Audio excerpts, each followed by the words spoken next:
अस्सलामुअलैकुम नाजरीन, नूरानी खबरों में आपका खैर मकदम है। नाजरीन, हज करने की तमन्ना किसकी नहीं होती और ईमान पर चलने वाले हर एक शख्स को यकीन होता है कि अल्लाह ताला उसका हज जरूर कबूल फरमाएगा। अल्लाह ताला बड़ा ही गफूर रहीम है, बड़ा ही बेनियाज है, वो सबका हज कबूल करता है। लेकिन नाजरीन, एक शख्स जो रोजाना रोजा रखता था और रात भर नफिल पढ़ता था और 24 बार हज किया, लेकिन अल्लाह ताला ने कबूल नहीं फरमाया। हजरत मलिक बिन दीनार रहमतुल्लाह अलैह फरमाते हैं कि मैं जब हज करने गया तो देखा कि उस साल बहुत भीड़ थी, लाखों की तादाद में लोग हज करने आए थे। मेरे मन में ख्याल आया कि हज सबका कबूल हुआ है या कोई रह भी गया है। उसके बाद उनको ख्वाब आया कि सबका हज कबूल हुआ है, लेकिन एक शख्स है जिसका हज कबूल नहीं हुआ है और उसका नाम है मोहम्मद बिन हारून बल्खी। उसका हज कबूल नहीं हुआ। उसके बाद जब मैं सवेरे उठा तो ढूंढने लगा कि मोहम्मद बिन हारून बल्खी के शहर के लोग कहां पर ठहरे हुए हैं, क्योंकि नाजरीन अक्सर ये देखा जाता है कि अलहदा अलहदा जगहों के लोग अलहदा अलहदा ग्रुप में रहते हैं। ढूंढते ढूंढते मुझे मोहम्मद बिन हारून के शहर के लोग मिल गए। तो उनसे पूछा कि तुम में मोहम्मद बिन हारून बल्खी कौन है? तो उन लोगों में से एक ने फरमाया कि वो तो बड़ा ही नेक आदमी है, बड़ा परहेजगार है। उस आदमी की बात सुनकर हजरत मलिक बिन दीनार सोच में पड़ गए कि मुझे तो ख्वाब में कुछ और ही मालूम हुआ है और ये लोग उसकी तारीफ कर रहे हैं। उनकी बातें सुनकर हजरत मोहम्मद बिन दीनार रहमतुल्लाह अलैह से रहा नहीं गया और फरमाया कि किस तरह का नेक आदमी? इस पर लोग कहने लगे कि उसका ये 24वां हज है और हर दिन रोजा रखता है और रात रात भर नफिल पढ़ता है। वो बहुत ही मालदार आदमी हुआ करता था, लेकिन हर एक चीज उसने अल्लाह के लिए खैरात कर दी। इस पर हजरत मलिक बिन दीनार रहमतुल्लाह अलैह ने पूछा कि वो इस वक्त है कहां? तो बताया गया कि उस पहाड़ी के पीछे उसने अपना खेमा लगाया हुआ है। इतना सुनते ही हजरत मलिक बिन दीनार रहमतुल्लाह अलैह उसी जगह पर पहुंचे तो देखा कि एक शख्स मुसल्ले पर बैठा हुआ है और नमाज पढ़ रहा है। जब उसने सलाम फेरा तो हजरत मलिक बिन दीनार रहमतुल्लाह अलैह ने सलाम अर्ज किया और पूछा, आप मोहम्मद बिन हारून बल्खी हैं? जवाब मिला कि हाँ। और उसी वक्त मेरे कुछ बिना बताए उस शख्स ने कहा कि तुम्हारा नाम मलिक बिन दीनार है। ये सुनकर हजरत मलिक बिन दीनार रहमतुल्लाह अलैह उसकी ओर देखते ही रह गए और सोचने लगे, इसे तो बिना बताए मेरा नाम भी मालूम है। और उस शख्स ने आगे फरमाया कि बताओ कैसे तशरीफ लाए हो? इस पर हजरत मलिक बिन दीनार रहमतुल्लाह अलैह फरमाने लगे कि कुछ नहीं, बस यूं ही मुलाकात करने। लेकिन मुसल्ले पर बैठे उस शख्स ने फरमाया कि नहीं, तुम्हें ख्वाब आया होगा कि मेरा हज कबूल नहीं हुआ है। ये सुनकर हजरत मलिक बिन दीनार मानो सुन्न पड़ गए थे कि इतने इबादत गुजार बंदे का हज कबूल नहीं हो रहा। अब हजरत मलिक बिन दीनार रहमतुल्लाह अलैह सोच ही रहे थे कि उस आदमी ने जवाब दिया कि 24 साल हो गए हज करते हुए, सारे दिन रोजा रखता हूं और पूरा वक्त इबादत में गुजारता हूं, लेकिन अल्लाह ताला कबूल नहीं फरमाता। ये सुनकर हजरत मलिक बिन दीनार रहमतुल्लाह अलैह ने पूछा कि आखिर ऐसा क्यों है? तो जवाब मिला कि बैठ जाओ और अगर मैं तुम्हें अपनी हकीकत सुनाऊंगा तो तुम भी मुझसे नफरत करने लगोगे।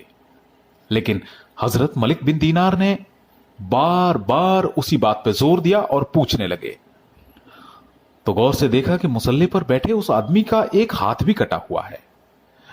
इस पर तो हजरत मलिक बिन दीनार रहमतुल्लाह अलैह से रहा नहीं गया और फिर जोर देकर पूछने लगे कि आप बताएं कि ऐसा क्या है जो अल्लाह ताला आपका हज कबूल नहीं फरमा रहा। जब हजरत मलिक बिन दीनार रहमतुल्लाह अलैह ने ज्यादा पूछा तो जवाब मिला कि मैं अपनी अम्मा का नाफरमान हूं। इस पर हजरत मलिक बिन दीनार ने पूछा कि अम्मा का नाफरमान, यह कैसे हो सकता है? जवाब मिला कि अल्लाह ने हमें बेतहासा दुनियावी दौलत बख्शी, जिसके बाद मैं अय्यास हो गया और अल्लाह की दी हुई उस दौलत को नाजायज जगह पर खर्च करने लगा। मेरी बूढ़ी मां जो बहुत ही इबादत गुजार थी, बहुत समझाती थी, लेकिन मैं नहीं मानता था। एक रोज की बात है कि रमजान का महीना था। असर की नमाज के बाद मैं शराब के नशे में घर आया तो देखा कि मां तंदूर में रोटियां लगा रही है। मैंने आते ही रोटी मांगी तो मां ने कहा कि शर्म कर, अगर तूने रोजा नहीं रखा लेकिन उनका तो ख्याल कर जिन्होंने रोजा रखा हुआ है। और ये लफ्ज सुनते ही मुझे गुस्सा आया और मैंने मां को एक थप्पड़ मारा और धक्का दे दिया। नशे की हालत में मुझे नहीं पता कि मैं क्या कर रहा हूं। इतने में मेरे धक्के से मां जलते हुए तंदूर में गिर गई। उसके बाद लोगों ने मुझे कमरे में बंद कर दिया। जब सुबह नशा उतरा तो बाहर निकलकर देखा कि मेरी बीबी मायके जाने की तैयारी कर रही है। मैंने पूछा कि क्या कर रही हो? जवाब मिला कि मैं हमेशा के लिए अपने मायके जा रही हूं। मैं मां के कातिल के साथ नहीं रह सकती। पूछा कि मां का कत्ल हो गया है कहां? लेकिन वो जवाब मिला कि जाकर कब्रिस्तान में देखो, उनको दफन कर दिया गया है। मरते वक्त उन्होंने कहा था कि उसे मेरी मैयत के नजदीक भी ना आने देना। यह सुनकर उसी वक्त कटार लेकर मैंने ये हाथ काट दिया और सारी मालो दौलत खैरात कर दी और उसी दिन से अल्लाह की इबादत में मशगूल हूं।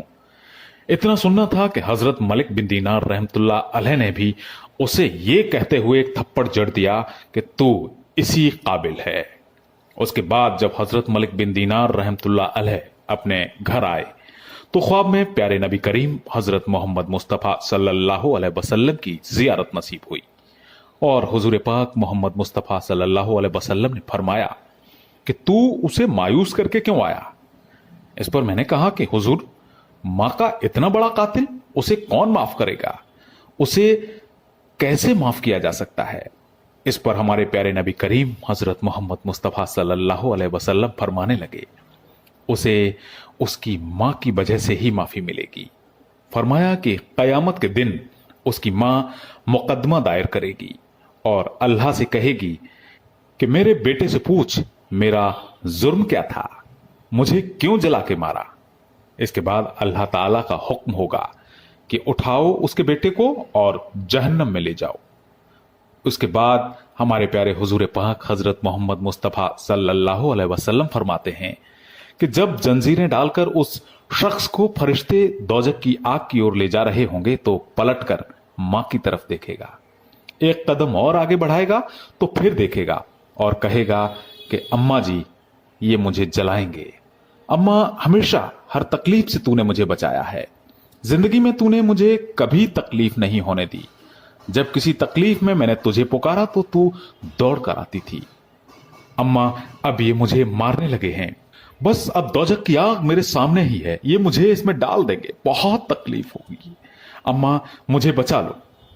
हमारे प्यारे नबी करीम हजरत मोहम्मद मुस्तफ़ा सल्लल्लाहु अलैहि वसल्लम फरमाते हैं कि बेटे की तकलीफ का अंदाजा लगाकर वो मां जिसे उसी बेटे ने जलाकर मार दिया था पुकारेगी, ए अल्लाह माफ कर दे इसे, मैंने भी माफ कर दिया, अब तू भी इसे माफ फरमा दे।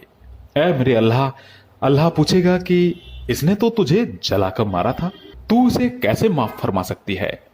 इस पर वो कहेगी, ए अल्लाह, मैं मां हूं ना, अपने सामने बेटे की तकलीफ कैसे देख सकती हूं। हमारे प्यारे अल्लाह के महबूब फरमाते हैं कि मां की ममता उसे बचा लेगी। नाजरीन, जो गरीब लोग हज नहीं कर सकते, जिनकी हज करने की हैसियत नहीं है, ऐसे लोग अपने माँ बाप की अगर खिदमत करें तो उनको हज से भी ज्यादा सवाब मिलता है। और कुछ ऐसे लोग भी हैं, देखने में आता है कि हज तो करते हैं लेकिन माँ बाप को दुखी रखते हैं, उनको परेशान करते हैं।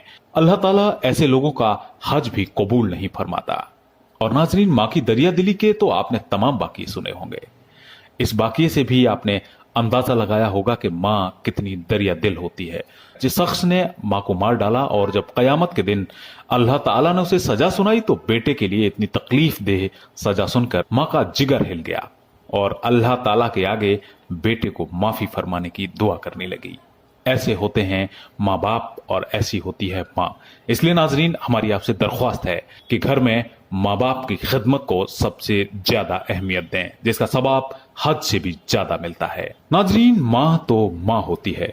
अल्लाह ताला हमें और आपको दुनिया की हर नाफरमानी से बचाए और हमारे प्यारे हुजूर पाक हजरत मोहम्मद मुस्तफ़ा सल्लल्लाहु अलैहि वसल्लम की सुन्नतों पर चलने की तौफीक नसीब अता फरमाए, आमीन। नाजरीन, दीन की बातें एक दूसरे तक पहुंचाना सदका जारिया होता है, जिसका सवाब कयामत तक मिलता है। इसलिए हमारी आपसे दरख्वास्त है कि हमारे वीडियो को शेयर करना तो कतई न भूलें। अपनी शिकायत या सुझाव आप हमें कमेंट बॉक्स के जरिए भेज सकते हैं। हमारा वीडियो आपको पसंद आया है तो इसे लाइक करें, और अगर आप हमारे चैनल नूरानी खबरों पर नए हैं तो वीडियो के नीचे दिए सब्सक्राइब बटन को दबाकर हमारा चैनल सब्सक्राइब कर सकते हैं। अल्लाह हाफिज।